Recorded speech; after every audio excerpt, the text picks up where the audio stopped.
Bismillahirrahmanirrahim. Baitul Mal. Baitul Mal ni makna rumah harta, rumah tempat simpanan duit, simpanan harta. Khalifah Abu Bakar radhiyallahu anhu mewujudkan Baitul Mal, iaitu rumah yang menjadi tempat menyimpan harta kerajaan yang terletak di sana, nama tempat. Pada awalnya Baitul Mal dibangunkan tanpa pengawal keselamatan. Tak ada pengawal keselamatan.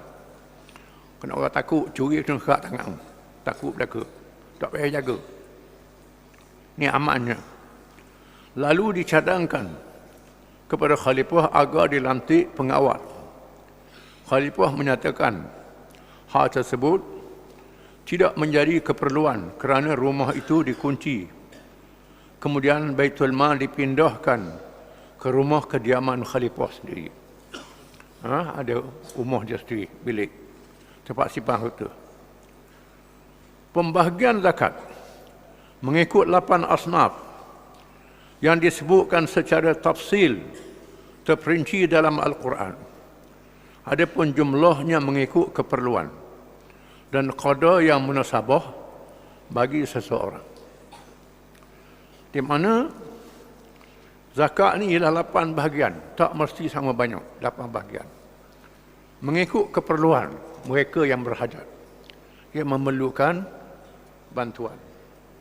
Fakir, miskin, mu'allaf, orang berhutang dan seumpamanya. Lebih hak ni sikit, hak ni tak jadi masalah. Yang pentingnya zakat menyelesaikan masalah. Dan memang zakat dalam Islam untuk menyelesaikan masalah, bukan untuk sedekah saja. Sehingga bahagian mu'allaf dia beri oleh Nabi 100 ekor unta, bukan 3 ekor unta. Kita beri 3 ekor lembu. Nabi beri 100 ekor unta, 50 ekor unta kepada pemimpin-pemimpin Arab yang baru masuk Islam untuk menjinakkan dengan Islam. 100 ekor, 50 ekor, 200 ekor unta dia beri. Kambing, bukan beri 2-3-4 ekor macam kita ni. Ambil lepas batut tangga je. Kerana jumlah zakat banyak. Jadi dia beri mengikut munasabah, mengikut keadaan, untuk tarik orang kepada Islam. Dia beri pada fakir miskin untuk bebaskan daripada kemiskinan. Dia tak payah minta lagi akan datang. Cukup. Ni lepas minta, lepas tu main minta peluk. Sebab apa beri tak cukup? Ini kaedah zakat dalam Islam untuk selesaikan masalah kemiskinan. Zakat ini bukan zakat fitrah saja, termasuklah zakat harta, zakat perniagaan, macam-macam zakat. Jadi keuangan zakat ni banyak. Zakat hanya dikhususkan pada orang Islam, kecuali bahagian mu'allaf yang tidak terhad kepada orang yang baru memeluk Islam sahaja. Ini termasuk juga orang bukan Islam yang perlu dijinakkan hati mereka dan juga bagi menghilangkan rasa permusuhannya terhadap Islam. Ini dalam mazhab Imam Malik. Syafi'i tak boleh. Kena beri pada orang Islam. Imam Malik berpandukan kepada Abu Bakar, berpandukan kepada hadis. Beri kepada mereka yang tak masuk Islam, tetapi kalau beri dia tak bermusuh dengan Islam. Dia tak lawan Islam. Ini boleh beri zakat. Ini mengikut Imam Malik dan mereka yang sependapat dengannya. Dia beri kepada al-mu'allafatu qulubuhum. Jadi mu'allaf ni 2 jenis. Orang yang baru masuk Islam, nak tolong dia, bantu dia, jinak dia dengan Islam, kuat lagi. Dan orang yang tak Islam, kalau dia beri, dia akan masuk Islam. Ataupun dia tak bermusuh dengan Islam, dia tak lawan, tak berperang dengan kita.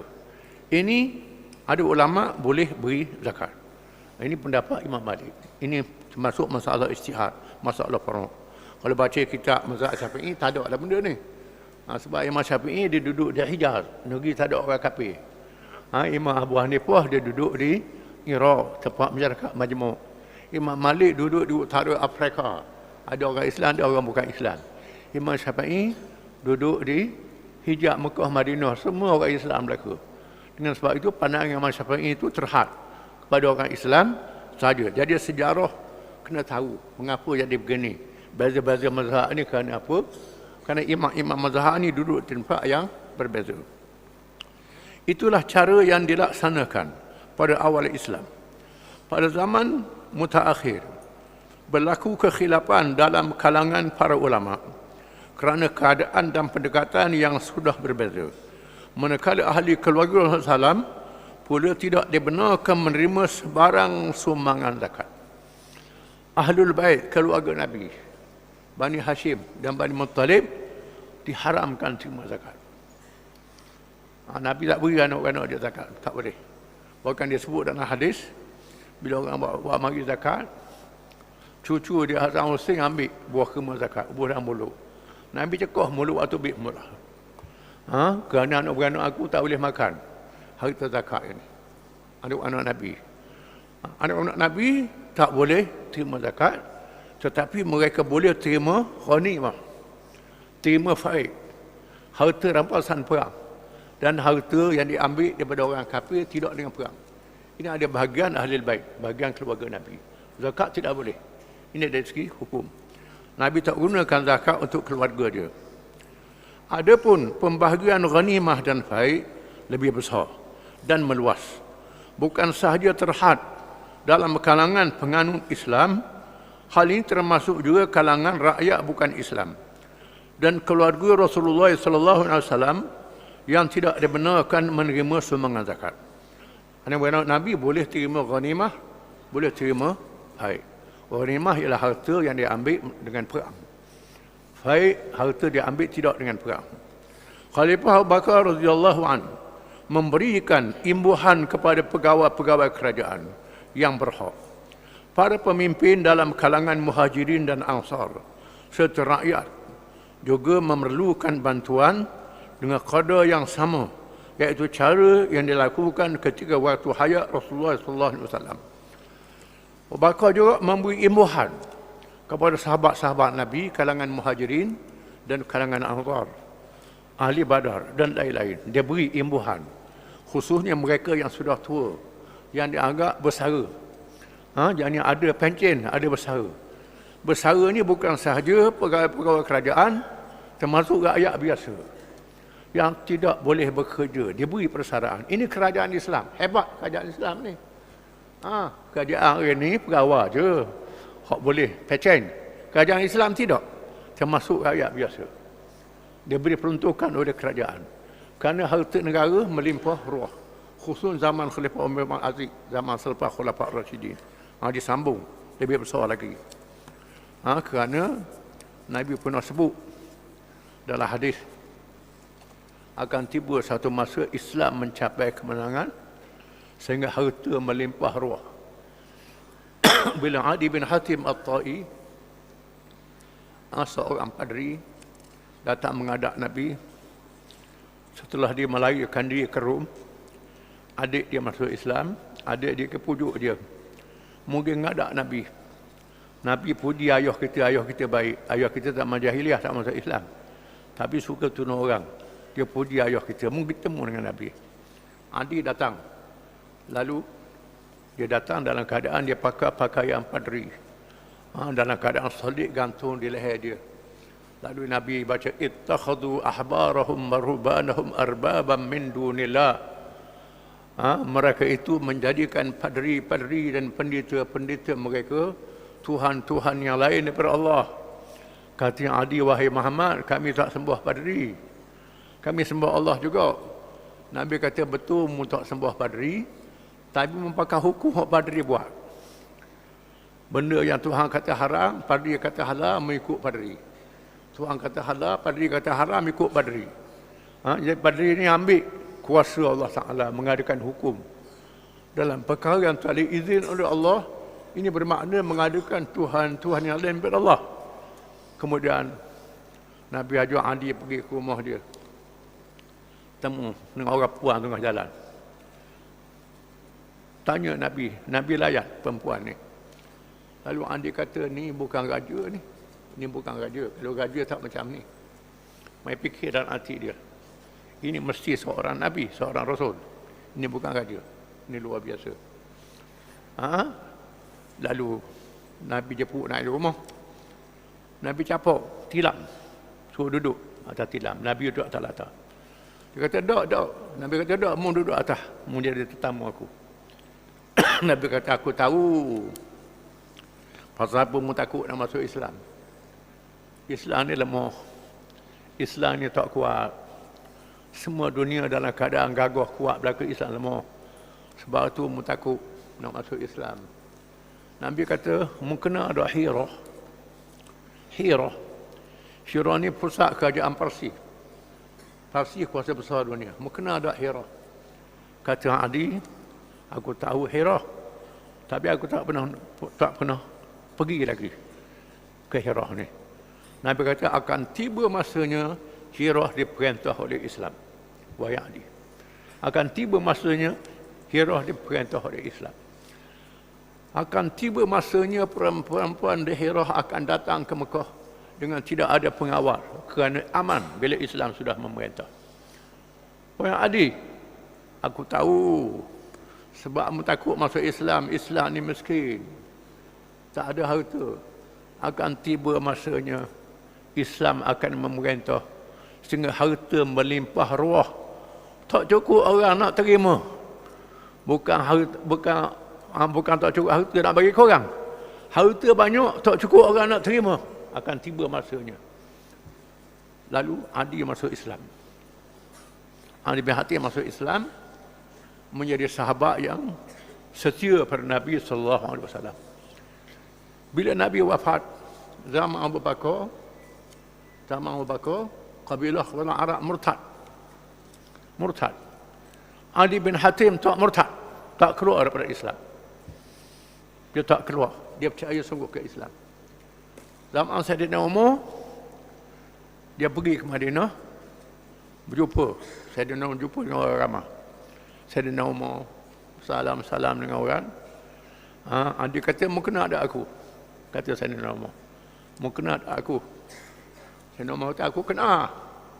Mu seorang yang teguh masa orang lari. Masa orang murtad, mu tak murtad.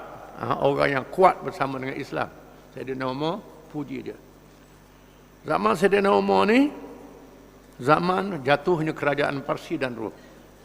Zaman Abu Bakar jatuh Parsi dan Rom. Umar ambil alih. Masa pemerintahan Sayyidina Umar, harta melimpah ruah. Harta zakatnya kerana orang ramai masuk Islam. Harta faid orang bukan Islam yang tunduk bawah kerajaan Islam. Harta ghanimah rampasan selalu banyak, melimpah ruah. Ini banyaknya. Harta itu. Hirah ditawan oleh Islam. Adi kata, benda yang Nabi sebut itu berlaku.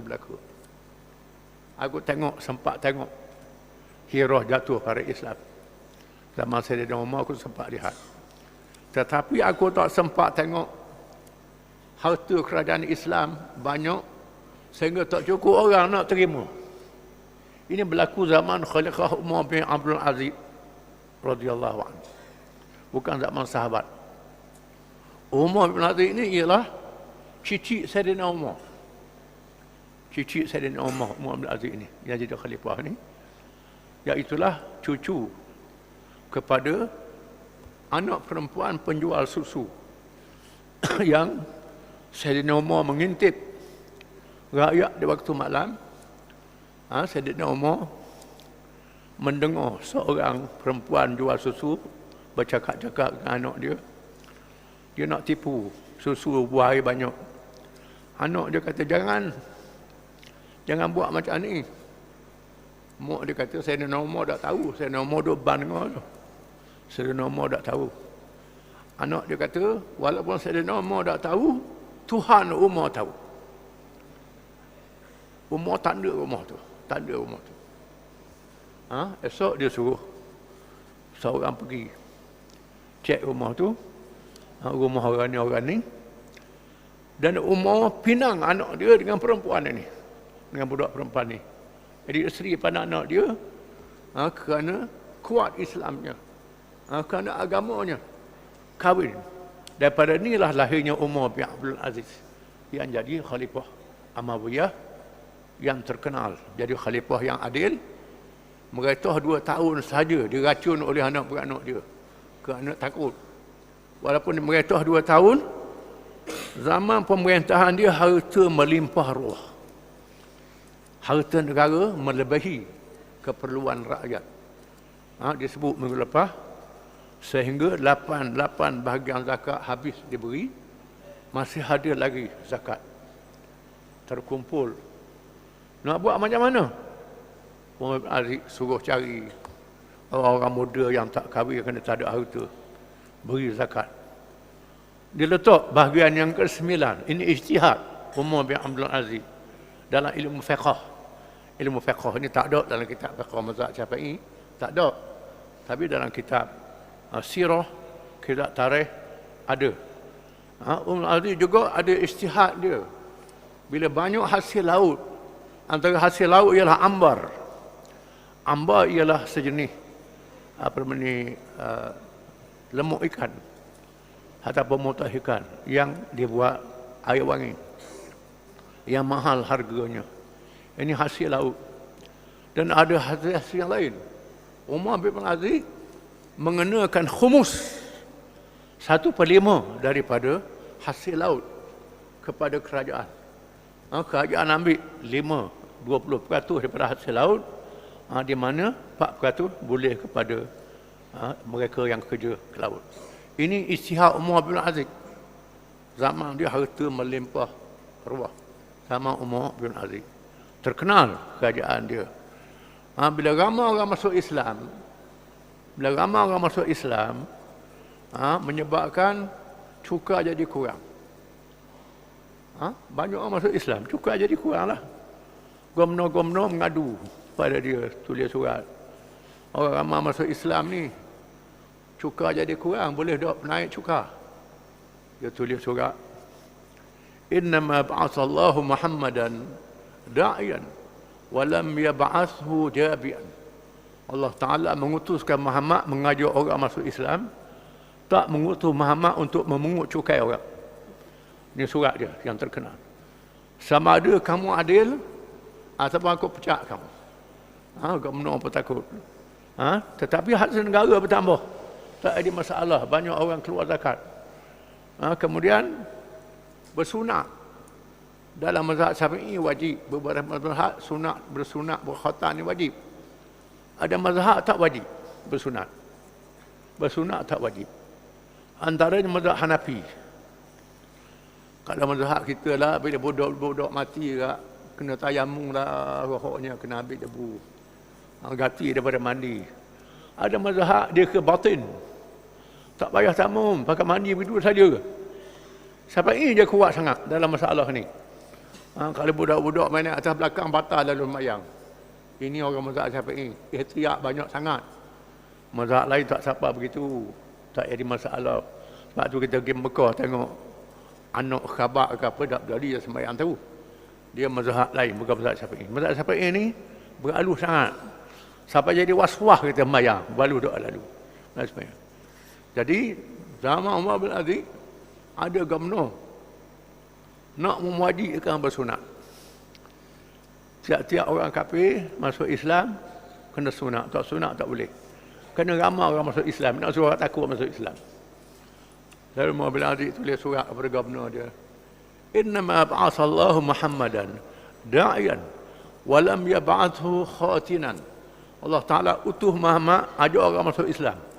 Allah tak utuh Muhammad jadi tok muda kerja sunat orang. Ini surat dia yang terkenal. Sama ada mau masuk Islam ataupun kamu jangan paksa orang.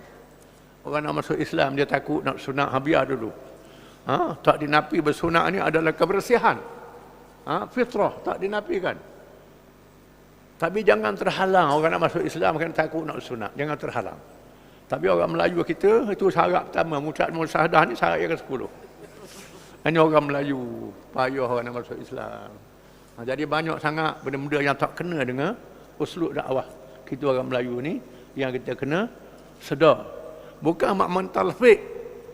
Ni tak ke mazhab. Inilah uslub dakwah yang Nabi ajar. Kita kena sedar. Jadi balik pada masalahnya, zaman sehingga harta melimpah ruah terlalu banyak. Khalifah Abu Bakar memberikan imbuhan kepada rakyat semua. Siapa boleh begitu? Sehingga zaman Saidina Umar, orang kafir jadi rakyat pun diberi imbuhan juga. Sehingga Saidina Umar bertemu dengan seorang Yahudi yang minta sedekah. Terkejut Saidina Umar. Masa mu sihat, mu muda, aku ambil cukai. Bila mudah tua, aku biar orang kamu minta sedekah. Saidina Umar suruh beri bantuan kepada orang bukan Islam itu. Ini menyebabkan orang kafir masuk Islam. Bila Islam mereka, itu yang takut sangat Islam mereka ni. Hanya sebab tu dalam dunia hari ni, takut kalau Islam mereka ni. Bila Islam mereka, banyak orang kafir masuk Islam. Itu dia takutnya. Dia kata hudud dah, apa dah. Padahal hudud ni bila laksana, tak ada orang curi. Aman. Keropok pun tak ada, orang nak rasuah pun takut. Bila orang tengok, banyak orang masuk Islam. Ini sebenarnya. Masalahnya kita orang Islam ikut sama. Ikut orang kafir juga. Ini jadi masalah yang besar. Imbuhan secara tetap diberikan kepada para ummahatul mu'minin, para isteri Rasulullah SAW. Bapa saudaranya Al-Abbas, Hasan dan Husain, cucu Rasulullah SAW. Selain itu, imbuhan yang sama diberikan kepada pemimpin dalam kalangan sahabat seperti ahli Badar, kalangan pemuda, wanita dan anak-anak muhajirin dan ansar yang memerlukan bantuan. Mereka dalam kalangan pemimpin kabilah juga memperoleh bantuan yang sama kerana mereka mempunyai peranan yang besar dalam masyarakat Islam. Ini diberi imbuhan. Para sahabat yang kaya raya pula berkhidmat untuk negara dan umat secara percuma. Sahabat-sahabat yang kaya, Saidina Uthman, Sa'ad bin Abi Waqqas, Abdurrahman bin Auf, orang ni kaya sangat, Zubair sahabat jutawan. Orang ni dah ambil imbuhan. Beri harta pada kerajaan pula. Beri sumbangan pada kerajaan. Bukan sahaja zakat, bahkan beri sumbangan, beri derma, sedekah jariah, macam-macam. Bahkan mereka menjadi penyumbang besar kepada keperluan negara dan umat. Mereka bukan sahaja menunaikan zakat yang diwajibkan, malah termasuk mewakafkan harta dan menunaikan sedekah sunat dengan jumlah yang besar, ribu-ribu ekar ladang diwakafkan. Siapa begitu? Pada zaman Khalifah Abu Bakar radhiyallahu anhu, sistem kewangan masih belum sistematik kerana ia cuma meneruskan cara yang telah dilakukan oleh zaman Rasulullah SAW. Dia ikut zaman Nabi. Sama, imbuhan itu sama. Peruntukan kewangan bagi Khalifah. Bila Umar radhiyallahu anhu dan Abu Ubaidah terserempak dengan Abu Bakar radhiyallahu anhu yang sedang memikul barang untuk berniaga di pasar Madinah. Saidina Umar dengan Abu Ubaidah, dua orang sahabat besar ni, temu dengan Abu Bakar terserempak, pikul barang nak pergi niaga di pasar. Dia dah jadi khalifah, jadi ketua negara, nak pergi niaga di pasar. Mereka berdua bertanya, aina turid ya khalifata Rasulillah? Kemanakah kamu hendak pergi, wahai khalifah? Nak pergi ke mana ni? Bakar menjawab, as-suq, aku menuju ke pasar. Umar dan Abu Ubaidah menegaskan, tas'al madha wa qad wulita amral muslimin. Apa yang kamu lakukan ini, wahai khalifah? Sedangkan kamu telah ditugaskan menjaga urusan umat Islam. Orang nanti menjaga urusan rakyat, nak pergi negara apa pula? Kata Saidina Umar ke Abu Bakar. Abu Bakar menjawab, "Famin aina ut'imu iyali?" Daripada sumber apakah aku dapat rezeki untuk menyara ahli keluarga aku? Aku nak tangguh anak bini aku dengan apa? Abu Bakar ni dia miskin, tak kaya macam orang lain. Aku kena berniaga lah, kata Abu Bakar. Aku kena berniaga lah, nak makan anak isteri aku. Lalu sahabat berdua ni menjawab, intaliq hatta nafridha laka syai'an. Fantalaqa ma'ahuma fafaradu lahu kulla yawmin syatra syatin wa ma kasahu fir ra'si wal batni. Jika begitu, marilah ikut bersama kami untuk diberikan gaji yang tetap, kata Saidina Umar, Abu Ubaidah kepada Abu Bakar. Lalu Abu Bakar pergi bersama mereka berdua dan mereka pun memberikan gaji tetap kepadanya, iaitu separuh ekor kambing setiap hari. Separuh kambing, maka beri gaji dan benda. Separuh kambing, seekor kambing belah dua, termasuklah juga kepala dan perutnya beri. Masa tu duit tak perlu mana, beri separuh kambing untuk tanggung. Riwayat Ibnu Sa'ad dalam Tabaqat Kubra. Umar radhiyallahu terus mengadakan mesyuarat dengan para sahabat, dan mereka membuat keputusan untuk menetapkan pemberian pada Abu Bakar radhiyallahu anhu dengan memberikan kepala kambing, sebahagian perut dan kaki pada setiap hari, serta duit sebanyak 250 dinar dalam tempoh setahun. 250 dinar setahun dia beri pada Abu Bakar, peruntukan keuangan, dengan separuh kambing. Ini gaji ilaun untuk khalifah yang jadi ketua negara. Oh, dalam Islam ni ada gaji juga. Adalah. Ini kena ngaji ni, kena faham ni. Jangan kuat tasawuf sangat jadi malaikat dah akan. Lawak belaka tu. Ni kena sedar, dalam Islam ada urusan-urusan ni. Kena faham, kena mengaji ni. Ada dalam kalangan mereka yang mendapati Abu Bakar telah memasukkan duit ke dalam Baitul Mal dengan mengambil bahagian daging sahaja. Abu Bakar ambil duit ubah dalam Baitul Mal semula. Ini warung Abu Bakar ni. Lalu beliau menuju ke kawasan perkuburan Baqi'. Kemudian Umar datang dan mendapati sekumpulan wanita sedang mencari khalifah untuk menyelesaikan masalah mereka.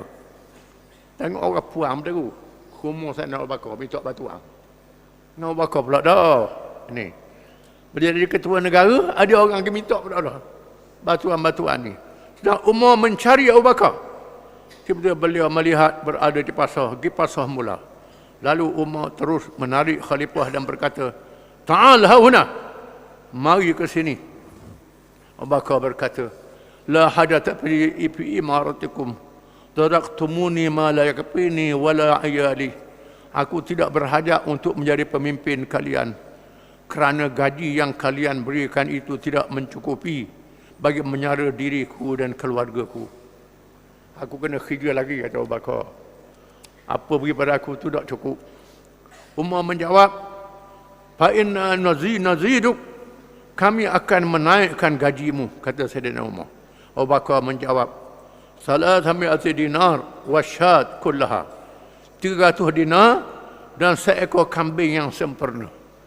Kerana orang mari di rumah pula dah, rumah khalifah, kena jamu. Ada orang minta batuan pula, bukan untuk dia saja. Kena tambah peruntukan. Umar menjawab, "Amma hadha pada Ali wa huma ala halihima tilka qad akmalaha lahu."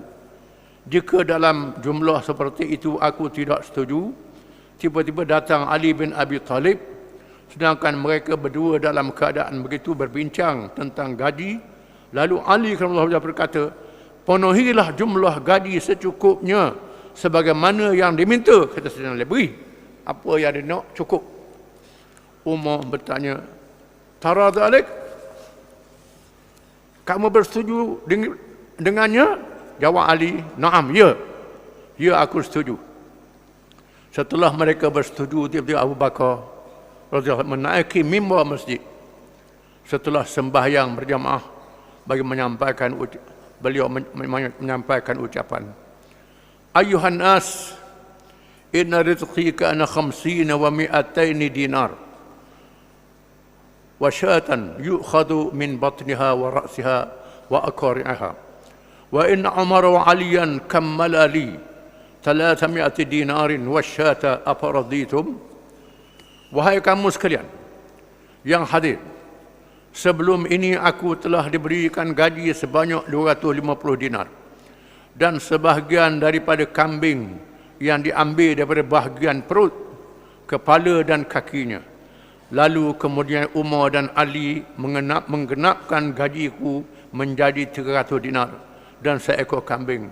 Apakah kamu sekalian semua setuju dengannya?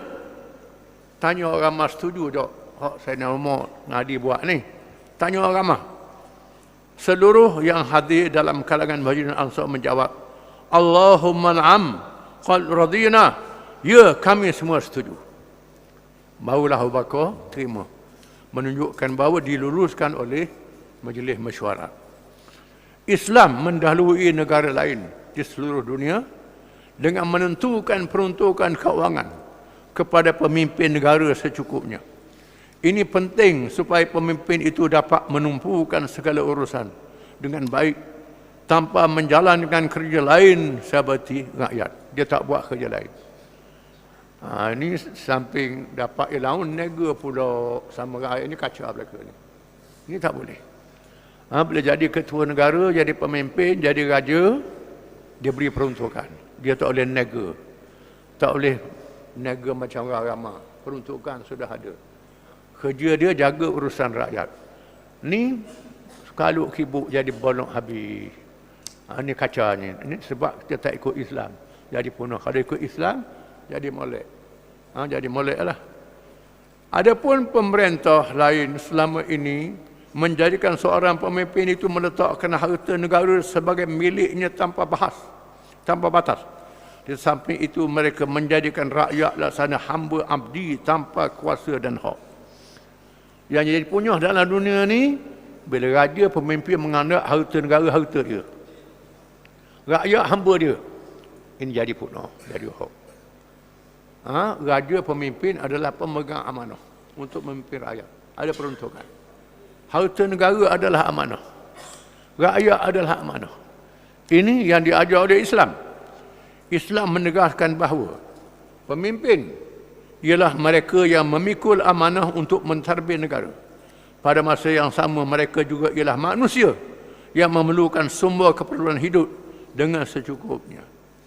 Pemimpin adalah pemegang amanah. Pemimpin adalah manusia yang berhajat kepada makan minum.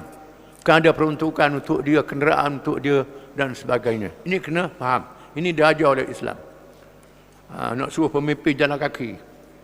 Warnok pakai jalan kaki nak ke mana-mana. Atau pakai kita buruk mapus tengah jalan. Ini tak boleh jalan urusan dengan baik. Ini kena faham. Ada orang kita ni bodoh. Ikut orang bodoh, kita jadi bodoh sama. Ingat orang Islam ni lemah. Ikut lambat orang kata, tak boleh. Itu tak boleh.